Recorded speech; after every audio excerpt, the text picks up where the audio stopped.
요한계시록 14장 1절부터 20절까지고요. 교독하실 때의 마지막 절은 같이 읽겠습니다. 다 찾으셨죠? 네, 제가 먼저 읽습니다. 또 내가 보니 보라, 어린 양이 시온산에 섰고 그와 함께 14만 4천이 섰는데 그 이마에 어린 양의 이름과 그 아버지의 이름을 쓴 것이 있도다. 내가 하늘에서 나는 소리를 들으니 많은 물소리도 같고 큰 뇌성도 같은데 내게 들리는 소리는 검은 곳 타는 자들의 그 검은 곳 타는 것 같더라.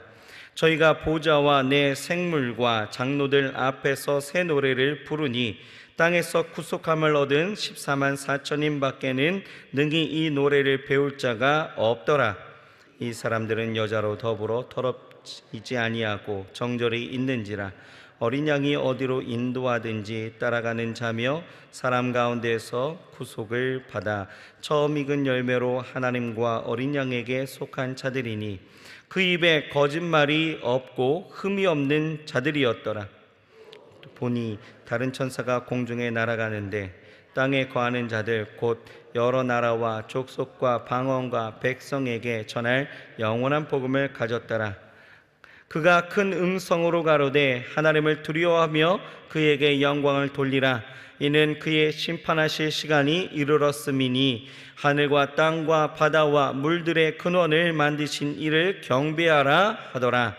또 다른 천사 곧 둘째가 그 뒤를 따라 말하되 무너졌도다 무너졌도다 큰 성 바벨론이여 모든 나라를 그 음행으로 인하여 진노의 포도로 먹이던 자로다 하더라.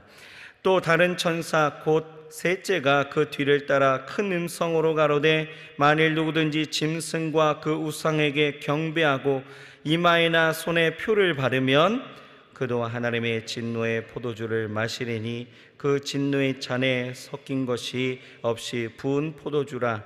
거룩한 천사들 앞과 어린 양 앞에서 불과 유황으로 고난을 받으리니 그 고난의 연기가 세세토록 올라가리로다. 짐승과 그의 우상에게 경배하고 그 이름의 표를 받는 자는 누구든지 밤낮 쉼을 얻지 못하리라 하더라. 성도들의 인내가 여기 있나니 저희는 하나님의 계명과 예수 믿음을 지키는 자니라. 또 내가 들으니 하늘에서 음성이 나서 가로되 기록하라. 작은 이유로 주 안에서 죽는 자들은 복이 있도다 하시매 성령이 가라사대 그러하다. 저희 수고를 그치고 쉬리니 이는 저희의 행한 일이 따름이라 하시더라. 또 내가 보니 흰 구름이 있고 구름 위에 사람의 아들과 같은 이가 앉았는데 그 머리에는 금 면류관이 있고 그 손에는 이한낫을 가졌더라. 또 다른 천사가 성전으로부터 나와 구름 위에 앉은 이를 향하여 큰 음성으로 외쳐 가로되 내 낫을 휘둘러 거두라. 거둘 때가 이르러 땅에 곡식이 다 익었음이로다 하니 구름 위에 앉으신 이가 낫을 땅에 휘두르매 곡식이 거두어지니라. 또 다른 천사가 하늘에 있는 성전에서 나오는데 또한 이한낫을 가졌더라. 불을 다스리는 다른 천사가 제단으로부터 나와 이한낫을 가진 자를 향하여 큰 음성으로 불러 가로되 내 이한낫을 휘둘러 땅의 포도 송이를 거두라. 그 포도가 익었으니라 하더라. 천사가 낫을 땅에 휘둘러 땅의 포도를 거두어 하나님의 진노의 큰 포도주 틀에 던짐에 같이 있습니다. 성 밖에서 그 틀에 밟히니 틀에서 피가 나서 말굴레까지 닿았고 1600 스다디온에 퍼졌더라. 아멘. 자, 휴양복 교재를 같이 보시겠습니다. 오늘 제목은 인내로 맺은 열매, 인내로 맺은 열매입니다. 자, 13절이 요절 말씀이 있죠. 같이 읽습니다.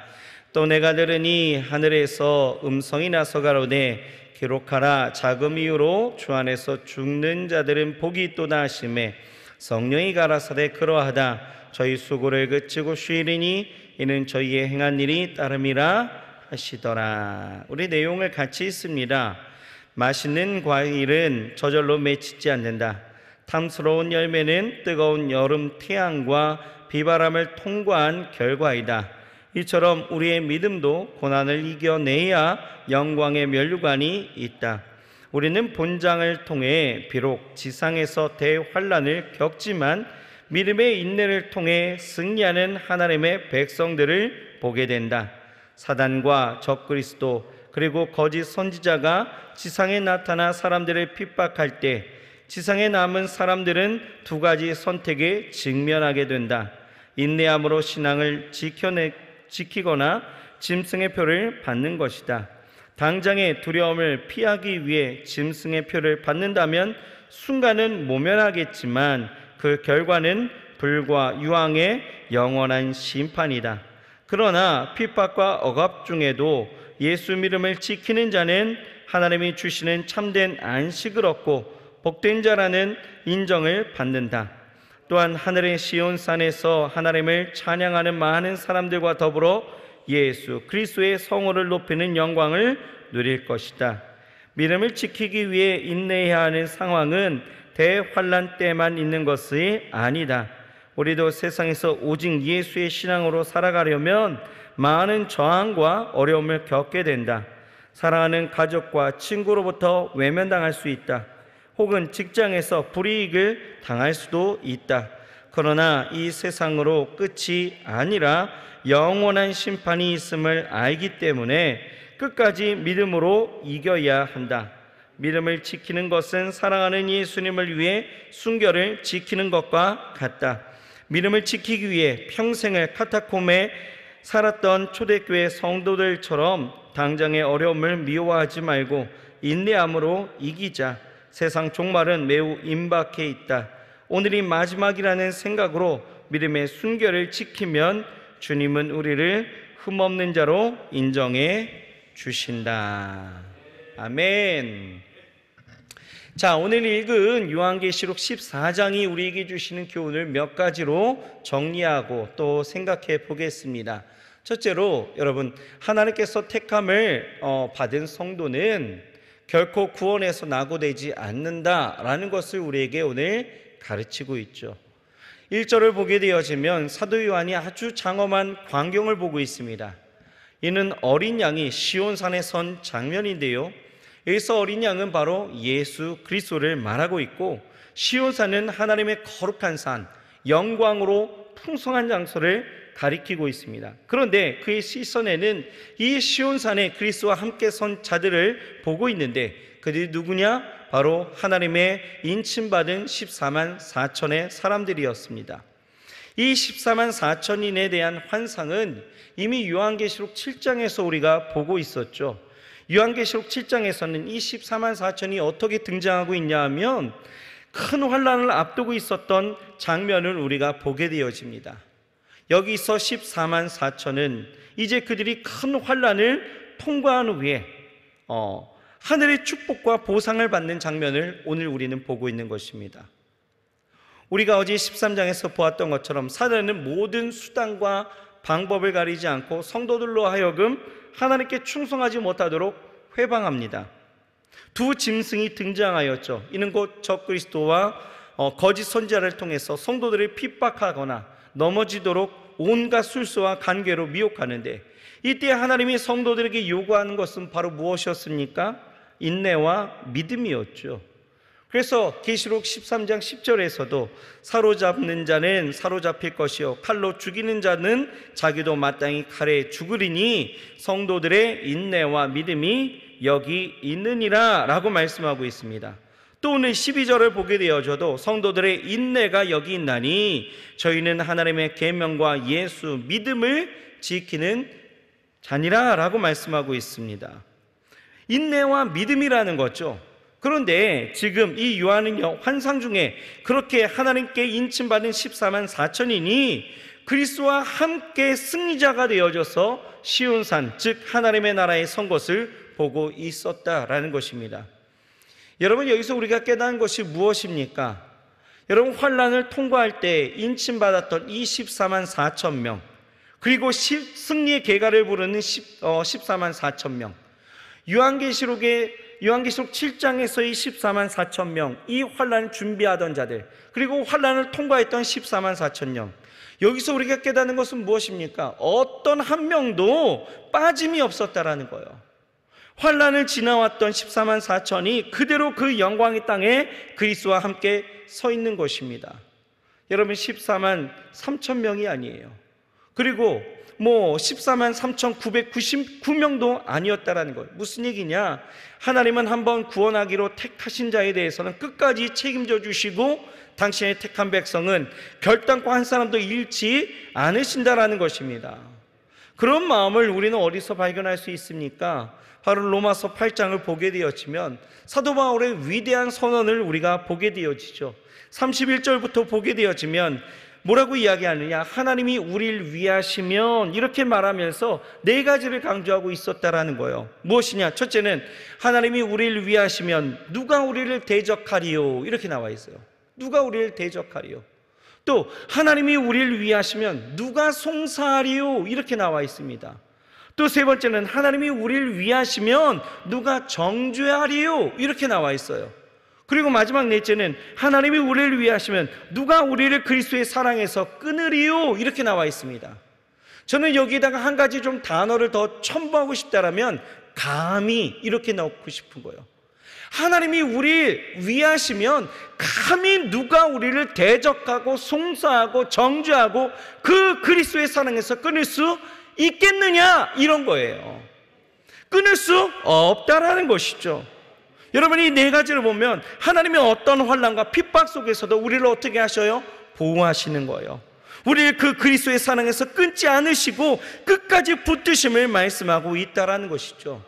그러니 환난 가운데 그 환난을 통과했던 이 14만 4천은 여전히 14만 4천, 즉 하나님이 끝까지 붙드시고 인도하시고 역사하셨다라는 것입니다. 그러니 여러분, 큰 환난을 만난다 할지라도 여러분 두려워하지 마시길 바랍니다. 하나님이 우리를 붙드실 줄 믿습니다. 그 환난을 통과하게 하시고 하나님 안에서 은혜를 누리게 하실 줄 믿습니다. 그러니 여러분, 우리는 어떤 상황 가운데서도 2절 말씀처럼 우리는 뭐 할 수 있어요? 노래할 수 있다라는 것입니다.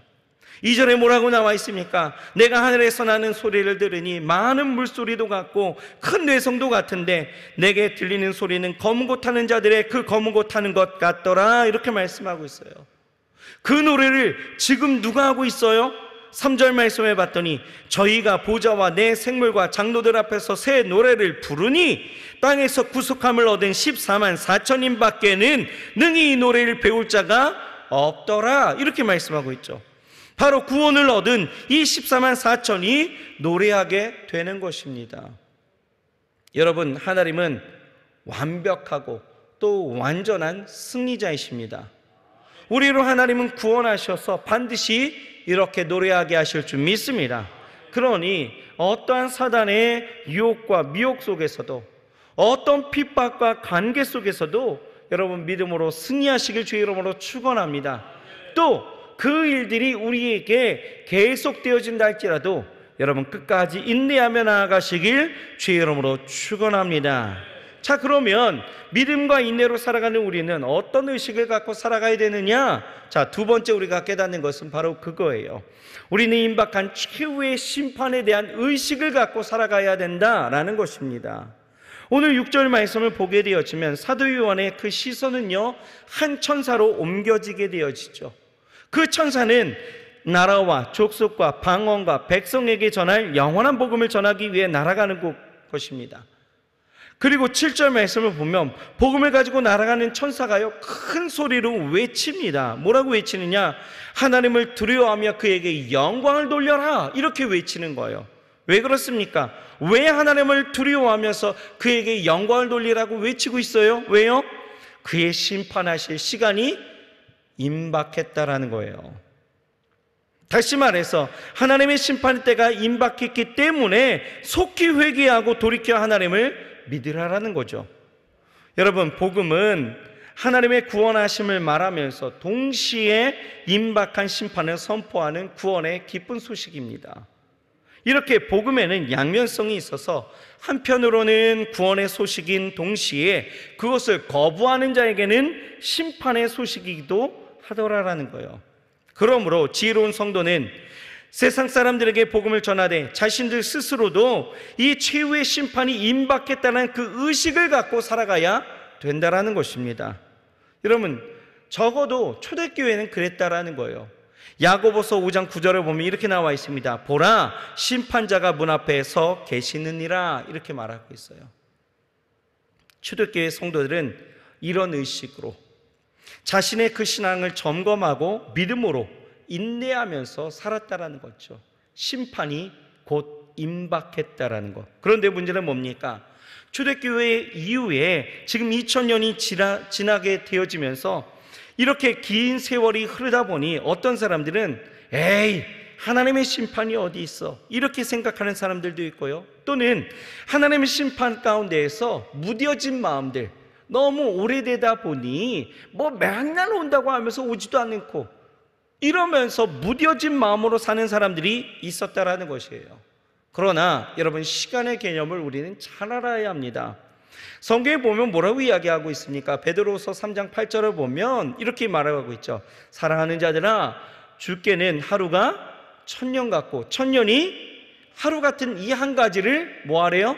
잊지 말아라 라고 말하고 있는 거예요. 하루가 1000년 같고 1000년이 하루 같다는 개념에 우리는 어느 순간 하나님의 심판이 있을지 모른다라는 것, 우리는 이것을 깨달아야 된다는 거죠. 다만 여러분, 분명한 것은 무엇입니까? 지금은 분명 이 초대교회 시절보다도 심판의 때가 더 가까이 왔다라는 것을 우리는 잊지 말아야 된다는 것입니다. 여러분, 하나님의 심판이 다가왔음을 의식하는 사람들은요, 어떻습니까?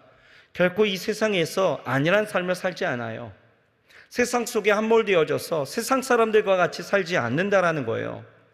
하나님의 심판이 이른 줄 아는 사람들은 하나님께 인정받고 하나님 나라에 합당한 삶을 살기 위해서 노력하면서 살아간다라는 것이죠. 자, 그렇다면 여러분, 나의 인생은 어떻습니까? 나는 정말 이 땅 가운데 지금 살아가면서 매일매일의 삶을 통하여 정말 임박한 그 심판의 때를 내가 기억하면서 내가 정말 주님 오실 날이 언제일지 모르니 내 신앙을 정말 하나님 앞에 순결한 신부로 내가 살아가야 되겠다라고 생각하면서 매일매일마다 하나님 앞에 온전하게 살아가고 계십니까? 아니면 안일하게 무뎌진 마음으로 살아가고 계십니까? 여러분, 우리는 정신 차리고 살아가야 된다는 것입니다. 하나님 앞에 인정받고 하나님이 기뻐하시는 삶으로 나아가야 될 줄 믿습니다.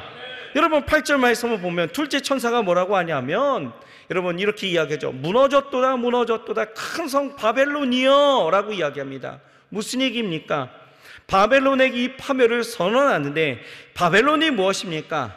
강력한, 결코 무너지지 않을 것 같았던 이 세속의 문명을 이야기하는 거죠. 세상이에요, 세상. 그런데 여러분, 뭐라고 이야기해요? 무너졌도다 무너졌도다. 이 세상은 결국 뭐 한다라는 거예요? 무너진다라는 거예요.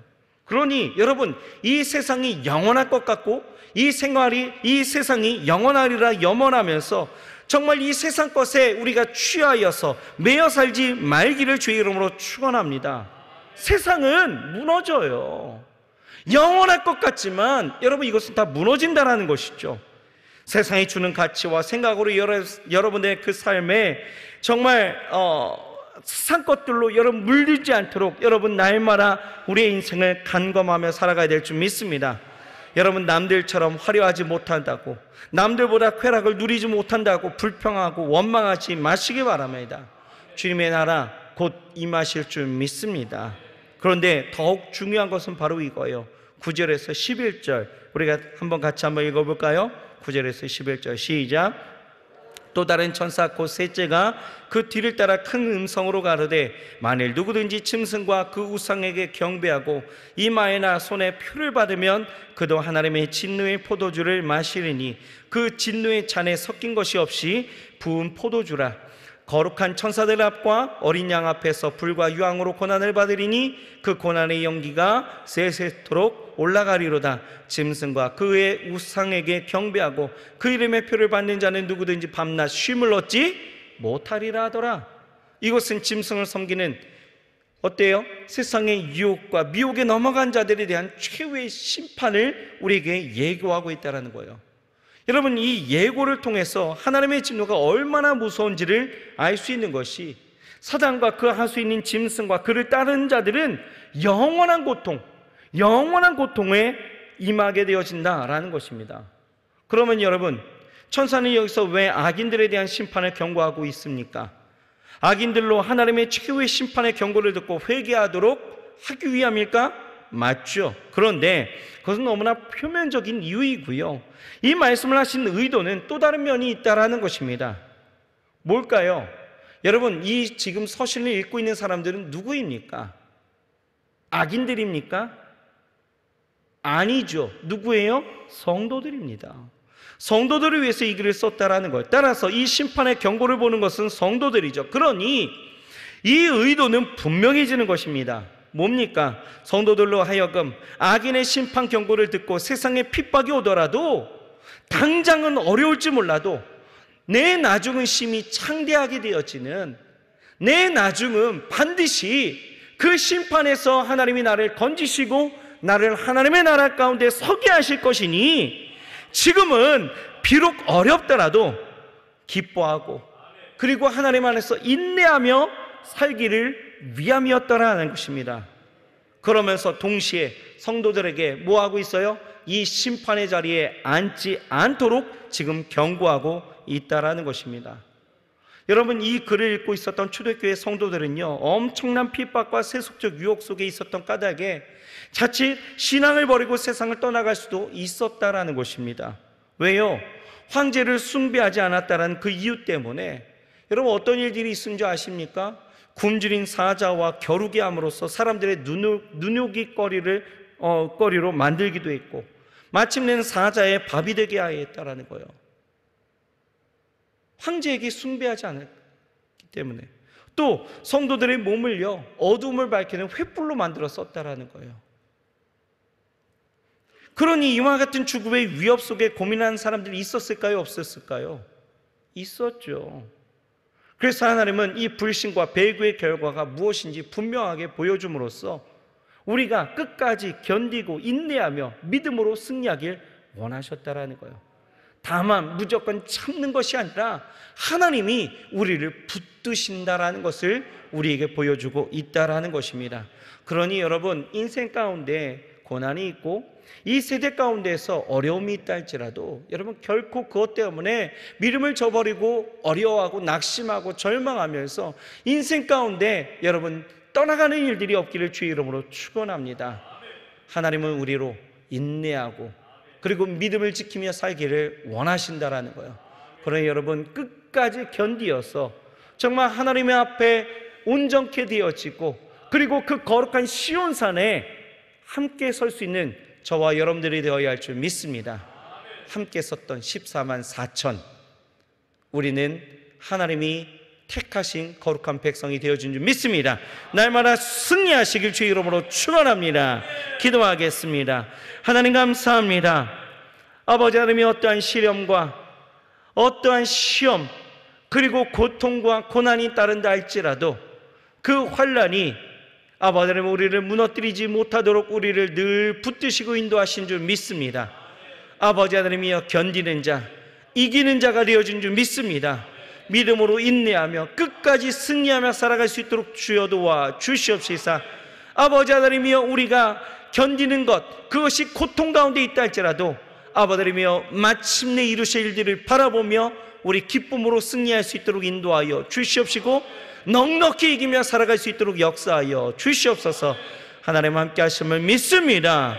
예수님의 이름으로 감사하며 간절히 기도드렸사옵나이다. 아멘.